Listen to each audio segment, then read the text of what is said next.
Olá, você que nos acompanha na tela da Band, no som da Rádio Band News, no nosso canal de YouTube. Estamos hoje fora dos estúdios. Você sabe, né? A gente volta e meia sai da toca, né, Luiz Felipe Veloso, para fazermos alguns programas especiais. E hoje o Boa Tarde Bahia é direto do 9º andar da Casa do Comércio. Casa do Comércio, que é um símbolo da arquitetura soteropolitana, situada aqui na Avenida Tancredo Neves, e uma alegria da gente ter um entrevistado especial hoje, né, Luiz? Especialíssimo, presidente da Federação do Comércio da Bahia, do Comércio Turismo. Comércio de Bens, Serviço e Turismo. Na verdade, Sistema Comércio Bahia. Kelson Fernandes. Aqui a gente deseja uma excelente tarde e agradece pela acolhida e pela atenção, aliás, de toda a equipe, né, que nos recebeu muito bem por aqui. Muito boa tarde. Boa tarde, amigos. Boa tarde, telespectadores. Eu que me sinto extremamente honrado em receber todos vocês aqui, vocês dois, com a equipe de vocês, e para a gente poder falar um pouquinho do sistema comércio mais uma vez. Estou muito feliz com a chegada de vocês aqui. Sempre muito bem recebidos, diga-se de passagem. Bom, a gente precisa começar falando do Fórum do Comércio, né, que acontece amanhã e depois de amanhã, né, com uma programação vasta, com a presença de autoridades aqui, né, com representações do governo do estado, do município, demonstrando, antes de mais nada, o caráter plural que a FEComércio defende nas suas ações, não é, presidente? Com certeza. A FEComércio é uma entidade apolítica, né?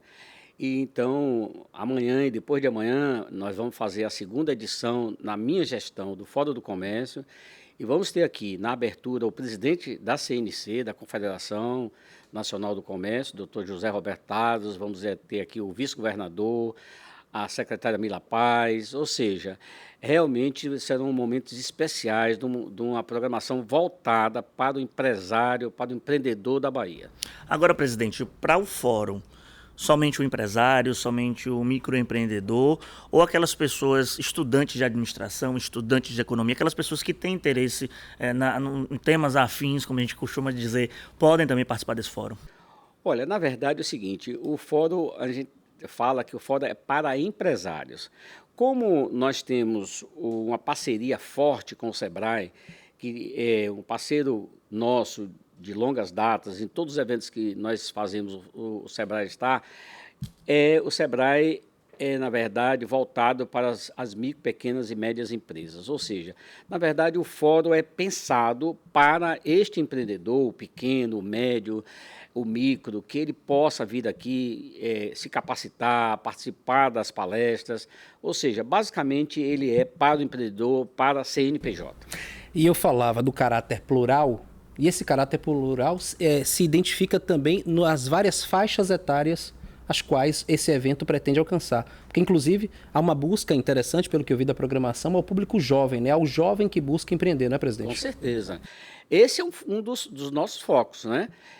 Mas, para você ter uma ideia, apesar de nós sermos representantes do comércio de bens, serviços e turismo, nós não queremos só pessoas do comércio aqui. Nós queremos pessoas que têm vontade de ser industrial, pessoas que militam na agricultura.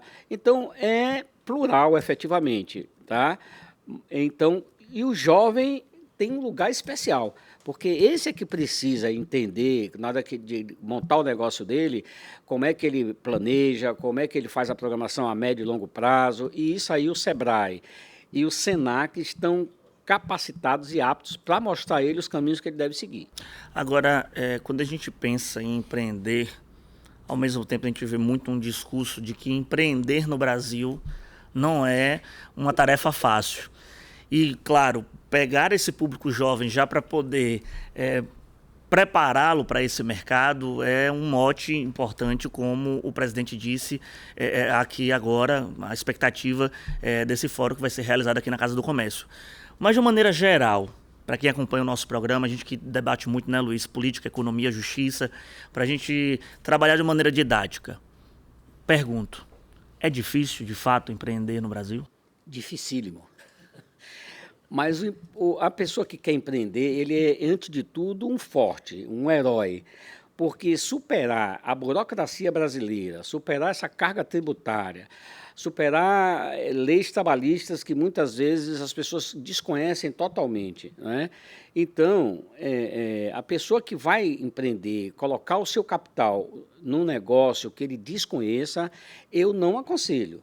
É melhor que ele procure as entidades que estão aí aptas a instruí-lo, o SENAC, a FEComércio, o SEBRAE, para que ele possa efetivamente se capacitar, entender melhor aquilo que ele tem. Às vezes ele tem uma ideia, mas ele não tem nada de conhecimento. Então, é muito arriscado hoje você entrar num negócio que você não conhece nada. Então, se você entra e não dá certo, primeiro você vai ter logo de cara uma frustração, vai perder os seus recursos, né?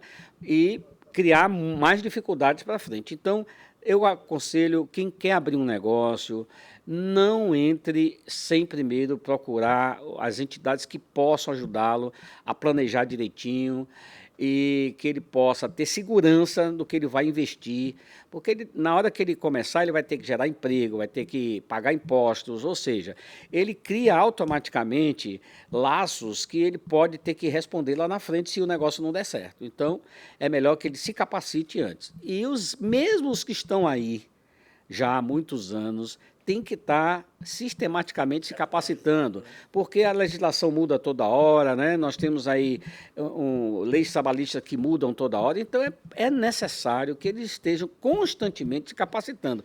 E é isso que a FEComércio, o Sistema Comércio da Bahia, tem feito desde a época que eu assumi. Nós identificamos a necessidade de capacitar esses empresários e estamos sistematicamente fazendo fóruns, palestras. Fizemos o ano passado, em 2023, a primeira edição do Fórum do Comércio na nossa gestão. Estamos fazendo agora e já fizemos o Fórum da Mulher Empreendedora, né? Fizemos o Bahia Connect, que é um evento gigantesco, voltado para a inovação, com uma série de conhecimentos, ou seja, é isso que o Sistema Comércio fica fazendo o tempo todo, capacitando os empresários. Esse é o Boa Tarde Bahia, nós estamos tendo a satisfação aqui de sermos muito bem acolhidos, né, na sede da FEComércio. Vitor já disse muito bem, né, nesse cartão postal que é o edifício, né, da Casa do Comércio, na Avenida Tancredo Neves, aqui em Salvador, com o presidente da FEComércio, que é o senhor Fernandes. O senhor falava sobre mudança de legislação, as dificuldades, as agruras, né, pelas quais passam aí os empresários. E uma busca muito grande é por segurança jurídica, né? Ontem o senhor foi publicado no jornal Correio um artigo do senhor, né, comemorando a criação de uma Câmara específica no campo jurídico, numa parceria do Secov, entidade da qual o senhor também é presidente, junto com o Tribunal de Justiça do Estado da Bahia, para dar um tratamento, para dar vazão, fluxo, né, às várias ações judiciais. O senhor traz números que são assustadores de alguma forma, se a gente parar para pensar que todo esse material, todos esses processos, eles estão retidos. Então, vamos falar um pouco sobre essa Câmara e de que forma essas conexões de FEComércio, Secov, Tribunal de Justiça acabam ajudando para que o empreendedor tenha cada vez menos dificuldades. Nós, quando assumimos, nós criamos algumas câmaras temáticas para discutir a problemática de ser empresário nesse país. A função dessas câmaras é isso, tanto auxiliar o presidente na tomada de decisões, quanto também discutir com os próprios empresários quais são as dificuldades que nós possamos trabalhar junto com o poder público para minimizar o problema da legislação brasileira. E, entre elas, identificamos, depois de algumas reuniões da Câmara de Comércio e Serviços Imobiliários da Bahia, nós identificamos a necessidade de ter um órgão que ajudasse, que agilizasse na solução de conflitos. Nós temos uma infinidade. Para você ter uma ideia, o crescimento de ações de despejo por falta de pagamento de 2024 para 2025 cresceu algo em torno de quase 25%, 23% e alguma coisa. Tá? Então, você dá um pulo de mais de 800 ações em apenas 10 meses. Nós estamos em outubro. Tá? Então, com essa identificação, nós fomos ao tribunal, junto com a FEComércio, o Secov, e lá fomos prontamente atendidos pelo tribunal, através da doutora Marielza, que foi assim, como é que eu diria, entusiasta desse processo. Então, criamos o Sejusc Imobiliário, que é a primeira Câmara de Conciliação de Conflitos, voltada exclusivamente para o setor imobiliário. Está funcionando na sede do Secov, é uma parceria tripla, né? Secov, FEComércio e o TJ da Bahia. Então, nós estamos no primeiro mês de instalação, estamos super satisfeitos que tem dado o retorno e é uma forma de efetivamente você dar celeridade. Nós temos uma inadimplência gigante também em condomínios, ou seja, aquela taxa mensal que o síndico precisa recolher, que muitas vezes as pessoas deixam de pagar. Isso, com absoluta certeza, com essa parceria com o TJ, nós vamos acelerar em muitos, sem a necessidade, a solução desses problemas, sem a necessidade de judicializar. Né? Sentar ali, conciliar, cada um ver o caminho melhor de se fazer e decisões que têm força jurídica. Né? A ideia sensacional é essa. São decisões que têm força jurídica, a partir dali está solucionado o problema, a pessoa cumpriu, acabou, e nós vamos fazer isso sistematicamente. Na inauguração, nós fizemos mais de 30 conciliações junto de uma construtora. Quer dizer, foi assim sensacional a chegada. E nós acreditamos piamente que será sucesso absoluto, porque está à disposição, é gratuito, não se cobra absolutamente nada.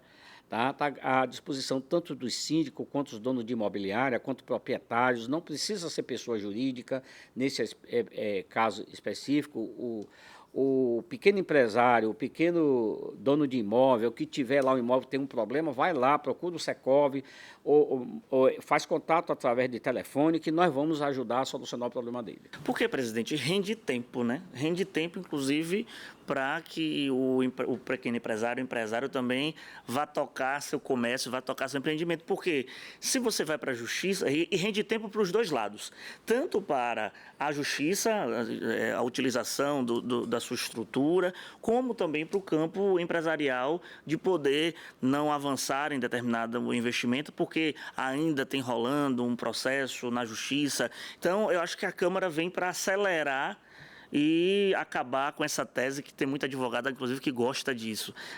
Eu venho de uma geração que estudou direito, que a gente aprendia muito da ideia da conciliação, da mediação, porque tem advogado que ama o litígio, que acha que só vai ganhar dinheiro através do litígio, mas às vezes a conciliação ajuda nesse procedimento. Então, é uma forma também de acelerar a resolução dos conflitos para não ficar se arrastando aí, porque gera passivo para todos os lados, né? Para começar, Vitor, não precisa de advogado, né? Então, isso é um processo que as pessoas vão lá, faz sua queixa, o seu pedido de conciliação, o pessoal lá do Sejusc convida a parte que é devedora ou a que é credora, porque também pode ser o devedor que chegue lá e diga, quero fazer um acordo e o credor não quer fazer. Então, é uma coisa ágil, rápida de fazer.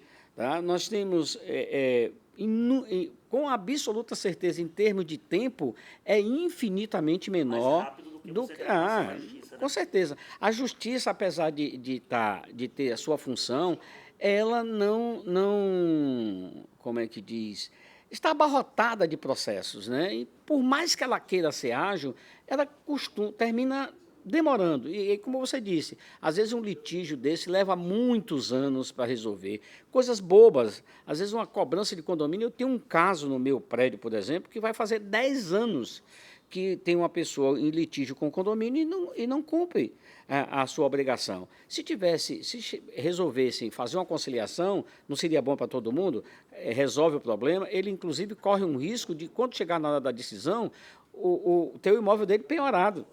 Quer dizer, se ele procura agora fazer uma conciliação, resolver, o que não é bom para todo mundo? Entendeu? Então, a ideia do Sejusc Imobiliário é exatamente essa, dar celeridade a todos os processos, leveza, e as pessoas terem a oportunidade de realmente, conversando, chegar a um denominador comum, que seja bom para todo mundo. Então, o senhor trouxe aqui a questão da segurança jurídica, mas a gente também tem um outro aspecto, que é o aspecto econômico. Vamos tentar entender, nesse 2025, em que muito se falou de tarifaço, criou-se uma expectativa terrível em relação a isso, mas, ao mesmo tempo, criou-se uma expectativa muito grande de mudança no comando do Banco Central e alteração na política de juros do país. O empreendedor, o empresário, ele está terminando 2025 mais esperançoso ou preocupado por não ter tido acolhidas as suas principais demandas no campo econômico? Eu diria para você que esperançoso e preocupado, as duas coisas, né? Porque o empresário nesse país, ele é sempre um esperançoso, que dias melhores virão, né? Ele está sempre na batalha, ele está sempre fechando e abrindo as portas dele no dia seguinte, sempre na esperança que o dia vai ser melhor do que o anterior. E preocupado porque enquanto nós tivermos, o país não tiver as reformas que efetivamente esse país precisa fazer para que não se use somente o remédio da taxa de juros, né? Nós estamos com a taxa de juros, uma Selic de 15%, persistente, que isso, de alguma forma, vai impactar nos empregos. Porque a partir do momento que a economia encolhe, que o consumo encolhe, começa a haver as demissões. Ou então as pessoas com medo não consomem, né? Eu não sei se eu vou perder o emprego, não sei se eu vou ter renda amanhã, então não consome. E isso começa a impactar diretamente no consumo, no comércio, que é a ponta onde você coloca as suas mercadorias, onde a indústria vende as suas mercadorias, porque é o comércio que faz tudo isso. Eu brinco e digo o seguinte, nós temos uma agricultura pujante, temos uma indústria pujante, mas se não tiver comércio, nenhum vende suas mercadorias, né? Então, dada a importância que é o comércio.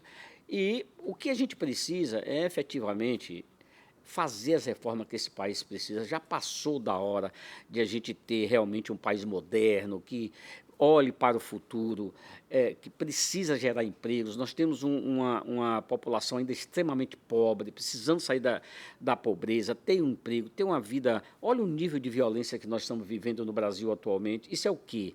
Isso é falta de cultura, é falta de educação, é falta de emprego, é falta de um norte de vida para essas pessoas. Então, o que a gente precisa é que os governos entendam definitivamente, seja ele qual for a vertente. Porque a gente, que é empresário e milita nisso, a gente vê, sai governo disso ou daquilo, de uma vertente política dessa ou daquela, e não muda muita coisa, né? Raramente você vê alguma coisa efetivamente dizer assim, agora nós vamos deslanchar. Um país com o potencial que nós temos, com as necessidades que nós temos, crescer 2% ao ano é nada, é zero. Nós precisamos crescer a 6%, 7% ao ano, no mínimo. Infelizmente, décadas estão sendo perdidas atrás de décadas porque as reformas não chegam. Agora, presidente, Luiz Felipe tocou no assunto, mas eu queria saber sua opinião de maneira específica sobre a questão do tarifaço. Ainda é um fantasma que fica nos rondando e a gente teve até um sinalzinho de esperança que foi o encontro essa semana do presidente Donald Trump com o presidente Lula. De fato, houve um impacto forte na nossa economia, principalmente a economia aqui baiana, a questão do tarifaço, no que concerne a FEComércio, e qual é a expectativa pós esse encontro, se de fato vai ter um ajuste que melhore essa situação? Olha, eu diria para você o seguinte, no primeiro momento, o tarifaço criou um efeito psicológico terrível, né? O Brasil, parecia até que o Brasil ia se acabar porque o americano criou lá aquelas tarifas absurdas de uma hora para outra, sem nenhum sentido, sem nenhuma justificativa, simplesmente porque ele quis punir o Brasil. Mas eu acho assim, dentro do comércio, esse tarifaço, se demorar mais, e eu estou com a esperança que esse diálogo que foi aberto agora, isso realmente comece a se reverter. Ele já tinha tirado as tarifas de muitos produtos que ele viu que ia prejudicar mais, às vezes, mais os Estados Unidos do que o Brasil, tá certo? E isso já deu um alento. Nós temos algumas conjunções de fatores que tendem a prejudicar a economia, o consumo, a partir de agora dessa final do segundo semestre. Se o tarifaço se mantiver, isso vai gerar desemprego na indústria, isso é fato. Onde é que desemboca o desemprego? No consumo. Onde é que tem um refreio, vai ter um freio no consumo, ou no consumo, que diga, é quando houver o desemprego, né? E se começar isso, realmente, dentro do comércio vai haver nós estamos, e essa Selic que está aí. Essa Selic, por si só, persistente, com esse tempo todo, nesses níveis, Claro que impacta no consumo. As pessoas ficam com medo, ficam sem querer pagar um nível de juros elevado. Está aí o sistema, por exemplo, imobiliário, o mercado imobiliário. Já está sentindo os efeitos da taxa de juros altíssimas. Nós temos um nível de construção que há muito tempo nós não estávamos tendo em Salvador, e estamos vendo aí já algumas pessoas dizendo: a taxa de juros está muito alta, as vendas não vão ter capacidade para as pessoas pagarem. Ou seja, o que precisamos é efetivamente, voltando a essa mesma história, fazer as reformas, fazer com que o país diminua de tamanho. O Brasil não pode continuar do tamanho que está. Né? A administração pública precisa diminuir, a gente precisa fazer reforma administrativa para entender o tamanho que o Brasil, que os brasileiros querem o Brasil. Não é o governo que tem que ditar essa norma. O Brasil tem que ser, sei lá, 500, 600 estatais, 2.000 estatais. O Brasil não precisa de tanta estatal, o Brasil precisa de emprego, renda e que o setor produtivo possa efetivamente cumprir a sua missão. E é isso que, quando o empresário abre um negócio e gera emprego, paga impostos, é isso que o empresário quer fazer. Ele quer crescer, né? Ele aposta o capital dele no negócio, porque banco não dá dinheiro a ninguém, banco vai cobrar juros, né? Vive de juros. Então, o que nós queremos é isso, é segurança jurídica para poder ter um planejamento de médio e longo prazo. Bom, você que sintonizou o rádio agora nos acompanha, acabou de ligar a TV, está acompanhando a gente no YouTube, estamos conversando com Kelson Fernandes, presidente da Fé Comércio, aqui nesse Boa Tarde Bahia diferente, como você está vendo aqui, direto do edifício da Casa do Comércio. Na última oportunidade que tivemos aqui, eu e Victor Pinto, participamos de uma excelente capacitação, até mandar um abraço para a nossa querida Adélia Coutinho, que está aqui acompanhando a gente, nos convidou para uma capacitação voltada para a área da economia. Né? E eu tive a oportunidade de fazer uma pergunta, na época, para o Guilherme Ditz, a respeito da interiorização das atividades da Fé Comércio. Né? E foi defendido uma necessidade muito grande disso e que isso estava em pauta. Como nós temos uma audiência muito grande no interior do estado, vamos tentar aplacar esses corações aí que estão buscando esse tipo de informação. Olha, essa é outra coisa que, quando nós assumimos, nós temos somente 3 anos e 4 meses, mais ou menos, de mandato. Uma das coisas que nós identificamos é o seguinte: nós precisamos nos aproximar dos empresários e, principalmente, os empresários do interior. Como fazer isso? Prestando serviço a eles. Então, nós saímos identificando algumas cidades para implantar alguns serviços. Infelizmente, apesar de nós sermos uma entidade privada, não temos um único centavo público, nós temos as amarras das licitações. Somos auditados pelo TCU, pelo CGU, e isso muitas vezes demora muito tempo para a gente implantar uma unidade. Então, nós já adquirimos terrenos em Feira de Santana, em Vitória da Conquista, em Ribeira do Pombal, em Camaçari, em Jiquié. Estamos implantando já no meio do caminho uma unidade em Itabuna. Aqui em Lauro de Freitas, no shopping, estamos concluindo o processo. Estamos em negociação para implantar uma unidade em Juazeiro, em Luiz Eduardo Magalhães também, que é aqui um setor de crescimento, um vetor de crescimento gigantesco no estado da Bahia. Ou seja, o SESC também ampliando a sua... Só o SESC Piatã aqui, que nós estamos reconstruindo toda essa unidade, tem um investimento de 250 milhões de reais. É muita coisa. Estamos recuperando todas as unidades do SESC pelo interior da Bahia. E, com isso, abrindo os braços, principalmente do SENAC, que é a área que mais demanda, que é a capacitação, né? Para nós temos 9 obras em andamento, para que a gente possa efetivamente chegar no interior, prestar serviço ao empresário, para trazer ele para perto. Porque eu disse, esta casa é a casa do empresário, e é aqui que ele tem que se sentir acolhido, é aqui que ele tem que trazer os problemas dele, para que a gente possa, com a força que o sistema comércio tem, discutir com o poder público soluções para que ele possa desenvolver bem o seu trabalho. Olha, apesar daqui onde a gente está gravando o programa hoje, que a gente está aqui direto da Casa do Comércio, ser a casa do empresário, eu queria trazer 2 aspectos importantes, porque qualquer pessoa pode visitar aqui. Porque, primeiro, tem um restaurante com a visão... Primeiro, que, claro, quando a gente vai para o restaurante não é só a visão, é a comida também, é comida de ponta.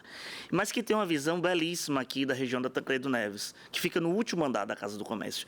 E mais do que isso, nós temos aqui também um teatro que eu já falei isso uma vez em entrevista ao presidente, que é uma joia da cultura soteropolitana baiana, diante, inclusive, de uma certa saturação, que a gente precisa ampliar, na verdade, o nosso nicho teatral aqui em solo soteropolitano, mas a Casa do Comércio reformou e entregou para a população baiana um teatro de ponta, que, inclusive, por exemplo, eu assisti aqui o musical de Torto Arado, que a estrutura, toda a situação auditiva, toda a constituição, apesar de ser ainda, eu brinco, é só pequeno, poderia ser um pouco maior, né? Mas deu uma experiência para nós, espectadores, como se a gente tivesse um teatro de outro mundo, né? Assim, um teatro europeu não fica... não deve ao que a gente tem aqui. Então, eu queria que, para a gente arrematar essa entrevista, presidente, o senhor pudesse destacar esses dois aspectos, tanto o restaurante quanto o Teatro da Casa do Comércio, que são dois atrativos importantes também para que as pessoas venham visitar aqui esse prédio importante. Se você me permitir, eu queria falar um pouquinho de sustentabilidade. Claro. Outra coisa, quando nós aqui chegamos, como presidente dessa casa, a nossa preocupação com a sustentabilidade, porque a gente tem visto aí o que a natureza tem cobrado, né? Agora mesmo nós estamos aí com um furacão chegando aí na Jamaica, que a tendência e as previsões é de um desastre monumental. Então, o que é que nós fizemos? Começamos a trabalhar. Este prédio aqui acaba de ser certificado com selo de lixo zero. É o único prédio do Brasil certificado com o selo de lixo zero. O nosso restaurante que você acabou de falar, o restaurante aqui da Casa do Comércio e o do Pelourinho, tem o certificado de emissor de carbono neutro. O nosso hotel em Itaparica também tem o certificado de emissor de carbono neutro. Ou seja, isso é um trabalho que nós estamos tendo. Agora, para encerrar, se é o momento exato, nós temos essa joia aqui embaixo, que é realmente o melhor teatro que tem na Bahia hoje. Infelizmente, nós tivemos um problema no Teatro Castro Alves, que está praticamente 3 anos fechado, ou a previsão é ficar 3 anos fechado, e nós temos um teatro de 520 lugares, com a melhor acústica, com o melhor som, tá certo? E que nós temos orgulho em que os artistas que vêm aqui saiam daqui elogiando. E muitos, às vezes, na hora de passar o som, não querem nem parar mais. De tal a qualidade que é o teatro. Presidente, muito obrigado pela acolhida, muito obrigado pela atenção. Estamos parando por aqui, né, Victor? Isso, mandar um abraço para todos que nos acompanharam até então aqui nesse Boa Tarde Bahia Especial, direto da Casa do Comércio. Lembrar que se você chegou aqui na metade, para o finalzinho, essa entrevista completa está disponível no nosso canal do YouTube Band Bahia Oficial. Eu e Luiz Felipe, a gente continua ainda no rádio, no YouTube, levando ainda o nosso Boa Tarde Bahia, mas você que acompanha a gente na tela da Band, voltamos amanhã, 2 da tarde, com política, economia e justiça, nesse seu ponto de encontro sempre, com essa dupla dinâmica aqui. Fique com a gente, tem mais na rádio daqui a pouquinho.